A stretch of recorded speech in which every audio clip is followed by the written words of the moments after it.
sariq dog'lardan, og'iz sasishidan bittada qutulishni o'rgataman. Qarab turing. Birinchi bitta stakan olasiz. Soda soldim. 5 minut tursin. Dezinfeksiya. Bir haftada bir marta. Endi qorayib qolgan banan bo'lsa, eski bananlardan bir bo'lakchasini olasiz. Eski banan bo'lsa yaxshi bo'ladi, lekin sveji banandan ko'ra qo'ying. Vanilin, oddiy vanilindan kichkina qoshiqchada. Kichkinagina qoshiqchada ozginagina qo'yasiz, qarang. Endi buni aralashtirib qo'ying.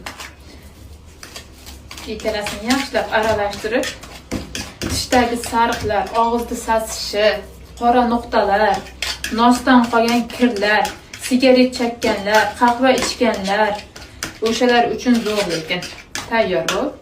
Endi Hindiston ceviz yog'i bo'lsa kerak o'zimizda ham, o'shandan birinchi o'rinda banyoga borib, shu bilan yuvasiz. Ozgina shuni qo'yib, tishingizni yuvasiz yaxshilab. Undan keyin bu bilan. Undan keyin tishda oqarishini ko'rib, o'zingiz ko'zingizga ishonmaysiz, hayron qolasiz. Shunday oppoq chiroyli bo'lib qoladi.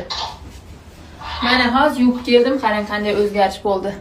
Tishlar oppoq bo'ladi, yaltillab turadi. Haftada bir marta qilib turing shuni.